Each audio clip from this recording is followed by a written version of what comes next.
I'm Christine Lee with Seize the Market, and welcome to today's episode. We're going to talk about the secret to real estate agents, a pain point that most people just kind of let slide underneath the radar. And there's some interesting conversation in terms of the two groups of agents and their careers that I see. The first group is a group of single agents.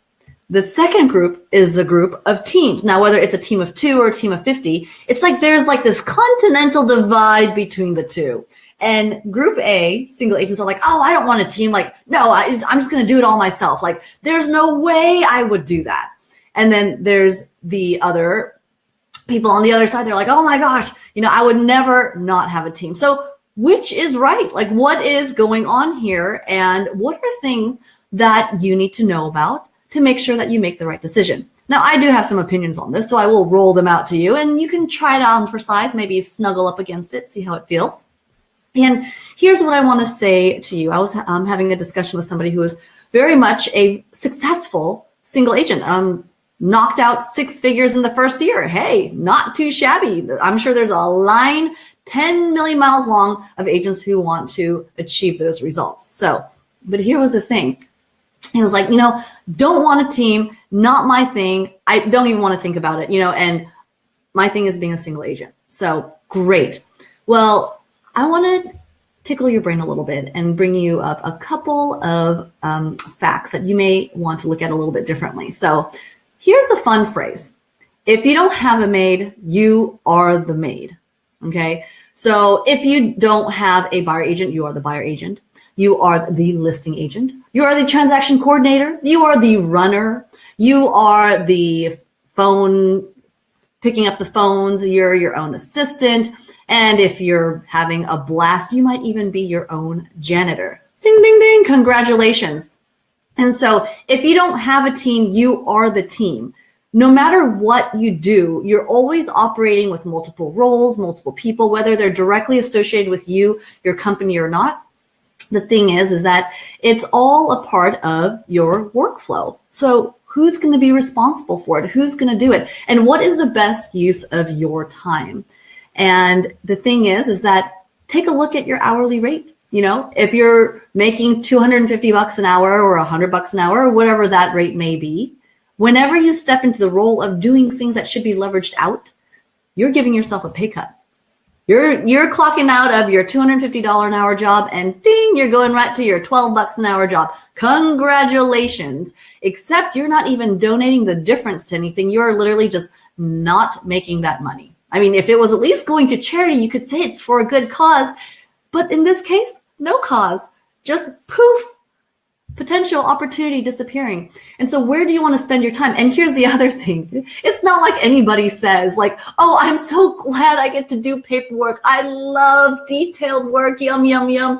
It brings joy to my heart. No, everybody's like, oh, I hate it. That's the worst part. And if you ask them, oh man, it takes up over half my day. It's like, oh my gosh, why in the world do you keep putting yourself through that misery? As if it's like, I have to put myself through this grind in order to win this badge of I did my job.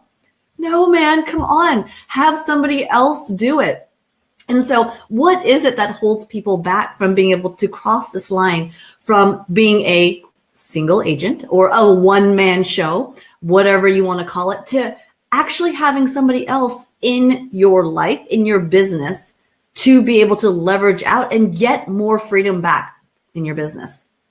So how about try this one on for size, is a mindset thing.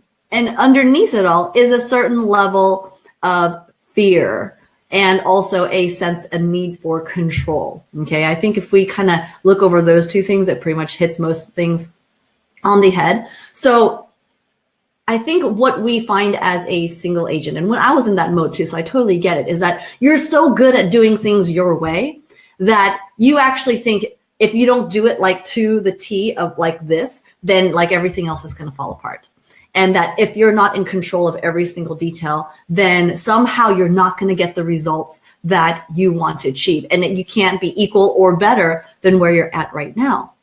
And the thing that most people learn and break through is that, guess what? There's other ways of doing what you, the particular task, and it can be different from yours, and it can either be equal, maybe a little bit less, or even better. Lo and behold, who'd have thunk it, right?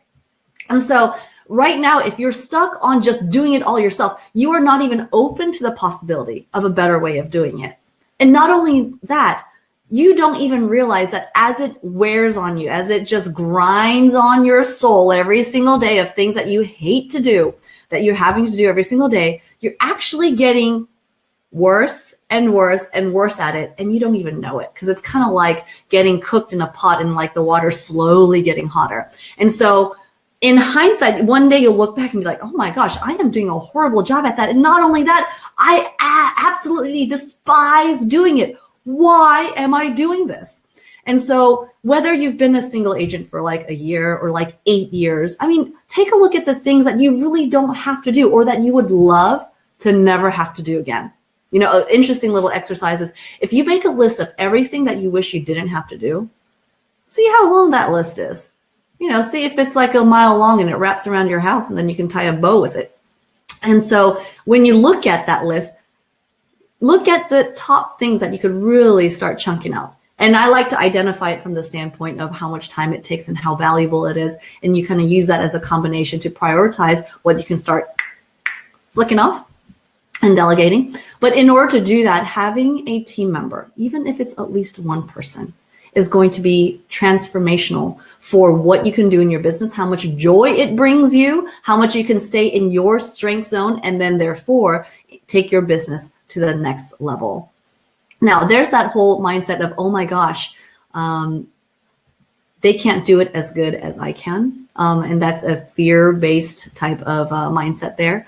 And the thing is that, number one, things don't have to be like 100% to where you had it. Sometimes 80% is good enough. And you know what? At times, I'm willing to buy my freedom from the world of perfection. And by the way, what you think is perfect really is not that perfect. I'm just letting you know, don't flatter yourself. I flattered myself for a little bit there and found out, wow, I wasn't perfect. Imagine that. So if that's the case, what else am I not perfect at that I thought I was, that I can actually let go and have done in a non-perfect but very acceptable way that I don't have to do anymore, right? So again, going back to that list, if you never had to do it again, would you shed a tear? If you said no, instead, if you would jump for joy, guess what? I think you got a hot candidate for something that you need to delegate. And at the highest level, could be said that there is no task too small or big that you can't delegate. And you can take that to whatever level that you want. But in a broad stroke, it's saying that there is a whole lot that you can delegate that you are not even conceiving because you're so blocked off from it. And I think this is an ongoing thing as people continue to level up their business and their teammates and their vision and their role. You keep on leveling up the things that you are delegating. You're like, oh, I used to do this before, and this is only me. I have to do this. And as you grow, you're like, you know what? I found a way where I don't have to do that. I can do it a different way. I can do it through other people. And how do I get the level of comfort to make sure that I'm okay with others doing it? Think about that as a question. So anyways, just a few thoughts as you move into leadership from being in production. And this happens at every single different level of the business, whether you're making $100,000 a year or whether you're making $1 million, $5 or $10 million. You keep on finding different ways that you can level up your delegation so that you can really hone in and be in your strength zone.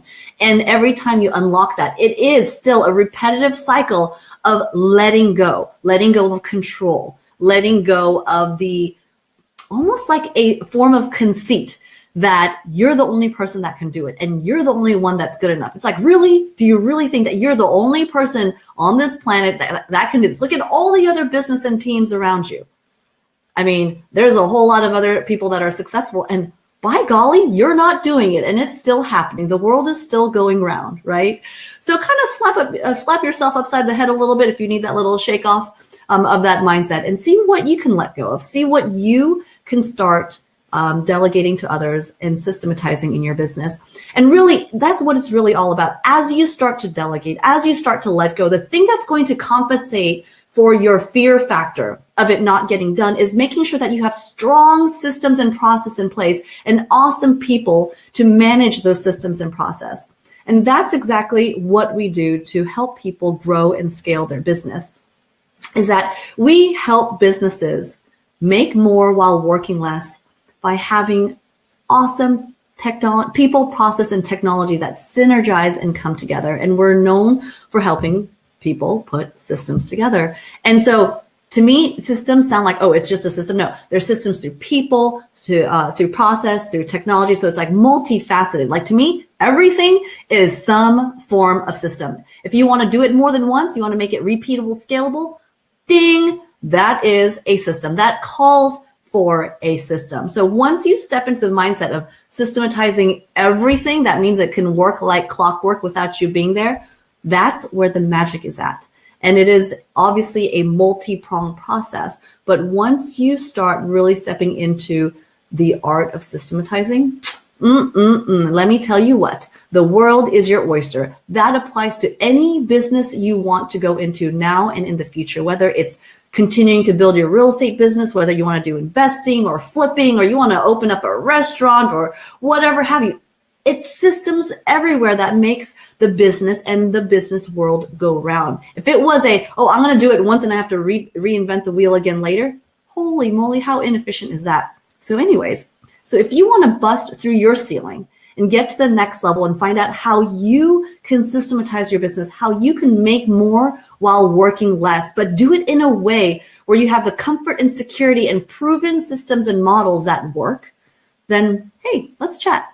Go to seizethemarket.com/talk and let's have an honest conversation on where you're at now, where you'd like to be, and how to close that gap. Whether you're an agent that's busting through a net, busting at your seams because you need that extra leverage, or someone who's already established and you're like, gosh, I got a bunch of people, but my systems are crap. And I can feel it. I can feel the tension because of the lack of systems, because that's going on all over the place too. And if you know you need some housekeeping and rebuild, and you need to train your people right and get them in the right mindset that you need to learn how to systematize, your team needs to learn how to systematize. Well, guess what? That's another red flag for we need to talk. So go and book your time right now. It's a free strategy call by going to seizethemarket.com/talk. And let's systematize that bad boy and get you a little bit of freedom in your business so you don't have to stress out about it. And things can work without you, and you can set it and forget it, then play with it later. So, all right, sounds good. Hope that helps. Have a great day, and I will talk to you soon. Bye.